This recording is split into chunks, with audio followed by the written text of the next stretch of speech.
Good morning students.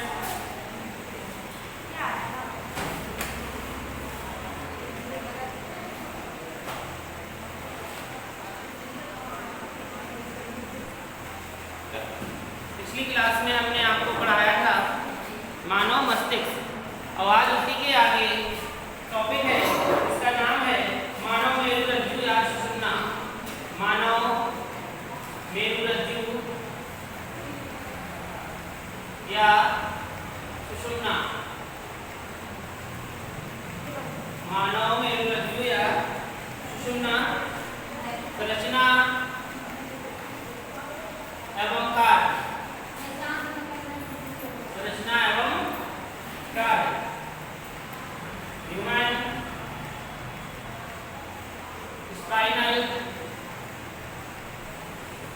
Cord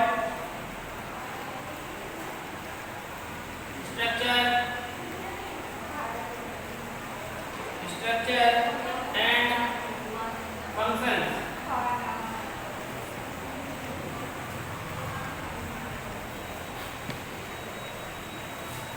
तो ये लिख लीजिए मानव मेरुरज्जु या सुषुम्ना संरचना एवं कार्य। जैसा कि कल पिछली क्लास में हमने आपको बताया था कि मानव मेरुरज्जु क्या होता है, यानी कि कपाल से जुड़ी हुई एक अस्थि होती है जिसे हम मेरुरज्जु कहते हैं, जो कि मस्तिष्क में जाकर जुड़ती है, जैसा कि कल हमने आपको बताया था। उसकी संरचना तथा उसके कार्य क्या हैं ये हम आपको आज बता रहे हैं। तो लिखेंगे मस्तिष्क का पश्च भाग, यानी कि ये खोपड़ी है मान लीजिए, तो ये वाला भाग, ये जो भाग है ये कैसा है,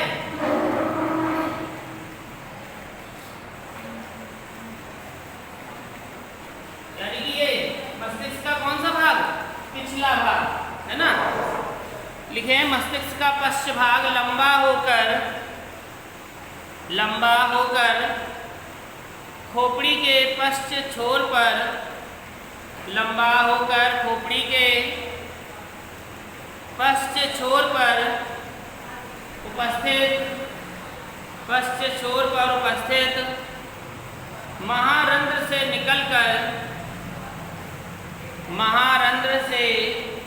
निकलकर रीढ़ की हड्डी में फैला रहता है।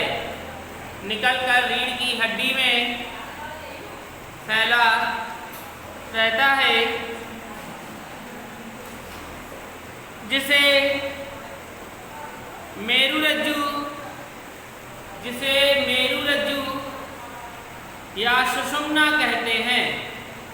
जिसे मेरुरज्जु या सुषुम्ना कहते हैं।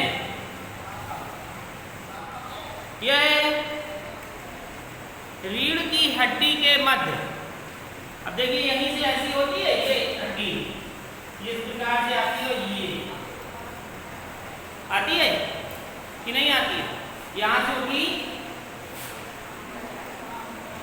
ये होती है ऐसी, ये देखिए, और खजूरे के टाइप की, कैसी, ऐसी ऐसी।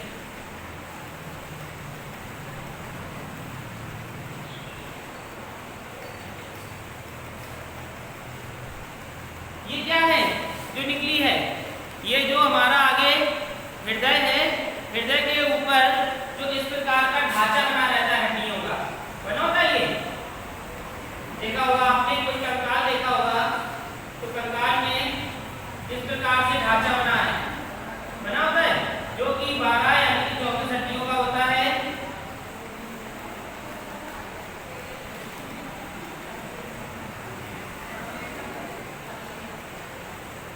और ये जाकर कहाँ जुड़ती है, इस तरीके से पीछे।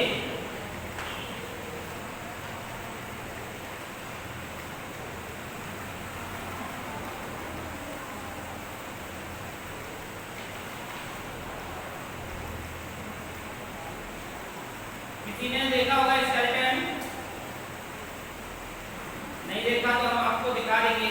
ये देखिए पीछे से इस तरीके से आ जाती है,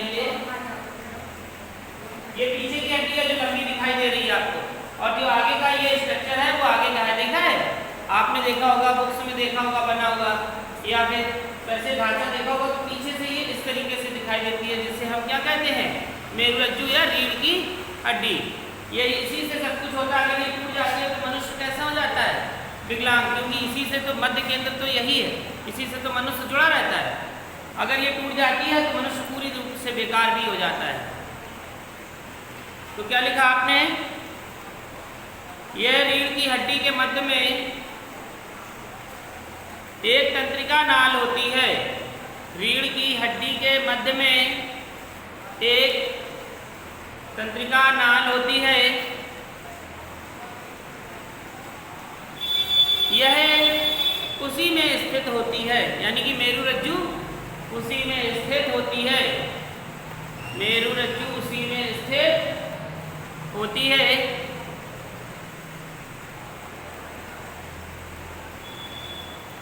यह मृदु तानिका, यह मृदु तानिका, मृदु तानिका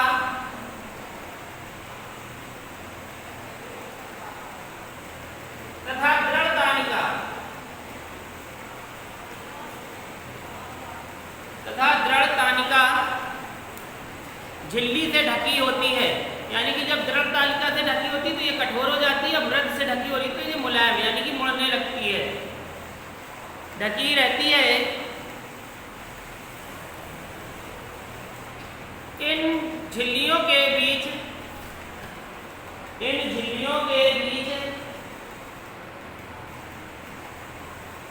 एक लसदार पदार्थ, इन झिल्लियों के बीच एक लसदार पदार्थ सेरेब्रोस्पाइनल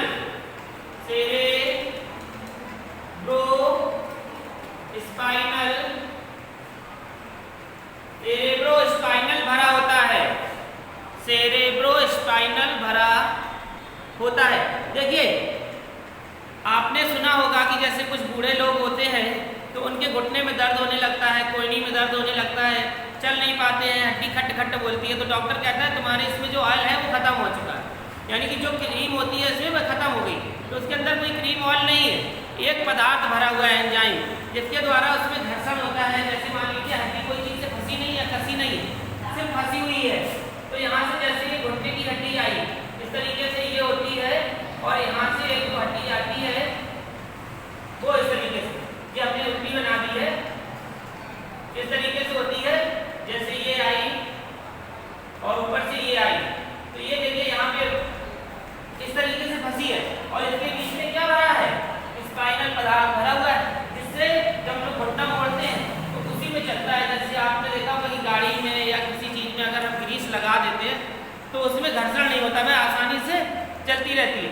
लेकिन जब ग्रीस या कुछ खत्म हो जाती है तो उसमें आपस में क्या होने लगता है, घर्षण होने लगता है। इसी प्रकार से जब ये पदार्थ कम हो जाता है या सूख जाता है तो ये हड्डी आपस में टकराने लगती है और दर्द होने लगता है। तो इस प्रकार से ये सारी हड्डियाँ, चाहे आपकी कोहनी हो, घुटने की हो या फिर रीढ़ की हड्डी हो, तो उनके बीच में क्या भरा रहता है, सेरेब्रोस्पाइनल पदार्थ। लिखेंगे अगली लाइन से, मेरुरज्जु के दो प्रमुख कार्य होते हैं। मेरुरज्जु के दो प्रमुख कार्य होते हैं। मेरुरज्जु के दो प्रमुख कार्य होते हैं। नंबर एक, मेरुरज्जु मस्तिष्क से प्राप्त तथा मेरुरज्जु मस्तिष्क से प्राप्त तथा मस्तिष्क को जाने वाले आवेगों के लिए रास्ता प्रदान करता है। जाने वाले आवेगों के लिए रास्ता प्रदान करता है। नंबर सेकंड, प्रतिवर्ती क्रियाओं का संचालन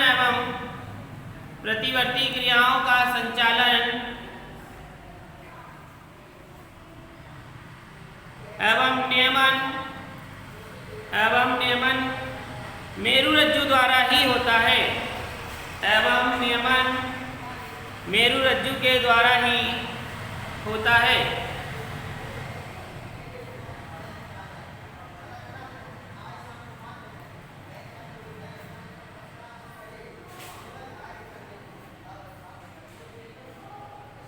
तो देखिए मेरुरज्जु कार्य क्या करता है, संवेदनाओं को ग्रहण करता है। जैसे शरीर में कोई संवेदना होती है तो वह सूचना मस्तिष्क में पहुंचती है, मस्तिष्क फिर आदेश देता है, जैसे कि हम आपको पिछली क्लास में बता चुके हैं।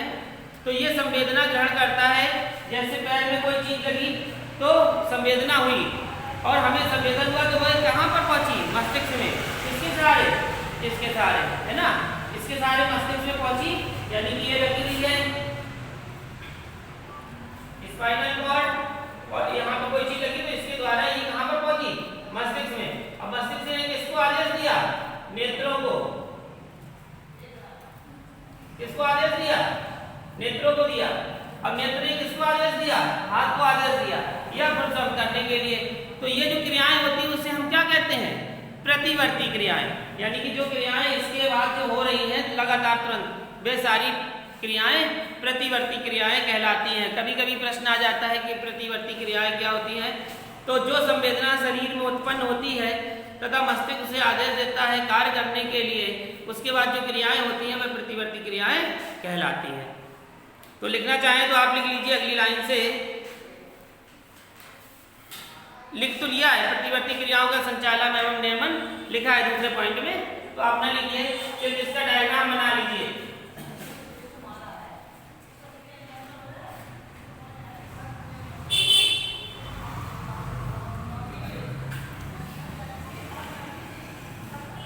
डायग्राम बना लेंगे।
ये बनी हुई है, यही ये पूरी संरचना है।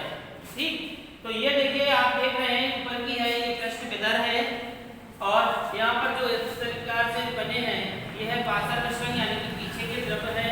ये जो बीच का भाग है वो है केंद्रीय नाल जो कि सूचना जिस पर पहुंचती है। ये प्रति पृष्ठीय श्रृंग है जो यहाँ पर उपस्थित है। इस प्रकार से ये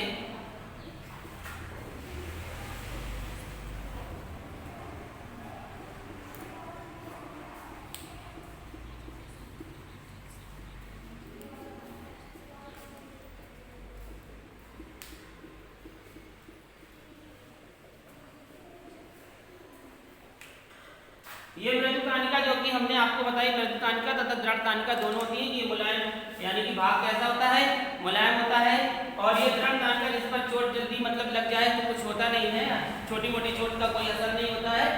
मृदुकानिका जैसे ऊपर का भाग हमारा कैसा है, कठोर है, तो उसके बाद कैसा है, मृद है। ये पृष्ठ श्रृंग है, यहाँ पर आप जो देख रहे हैं ये क्या है, धूसर द्रव भरा हुआ है इस प्रकार का और ये श्वेत द्रव। तो इसे आप बना लीजिए, ये क्या है, मानव मेरुरज्जु की संरचना का डायग्राम है। बना लो इसको।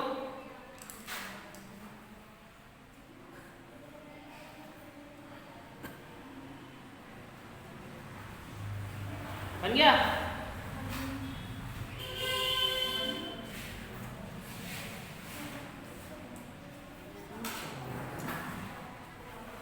तो समझ में आ गया सभी को।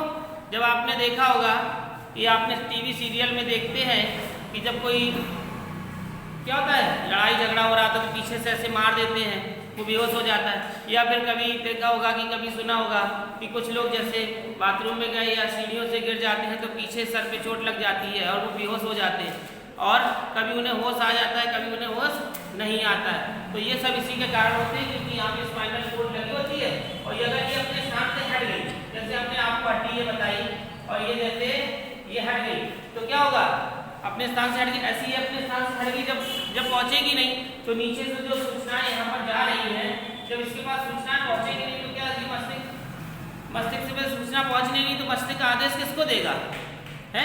कोमा वाले व्यक्ति देखे आप लोगों ने कैसे होते, कोमा वाले व्यक्ति होते हैं ऐसे कि चाहे उनके पैर में आप चींटा काट ले, चाहे सांप काट ले, चाहे कुछ भी, उन्हें कुछ असर नहीं होगा, उन्हें कोई भी एहसास नहीं होगा। उनके हाथ पैर सब कैसे हो जाते हैं, सुन्न हो जाते हैं, वह एक जिंदा लाश की तरह होते हैं। सिर्फ उनकी क्या चलती हैं, आंखें। उनका मस्तिष्क तो विचार करता है, वो आंखें सबको पहचानती हैं लेकिन किसी को वो जवाब नहीं दे पाते, कुछ बोलते नहीं, वो सिर्फ देखते रहते हैं। वो पहचान रहे हैं कि आप कौन है लेकिन वह क्या है, मस्तिष्क आदेश नहीं दे रहा हाथ उठाने का, तो हाथ नहीं उठता कुछ भी करने का, क्योंकि ऊपर से कोई आदेश ही नहीं मिल रहा।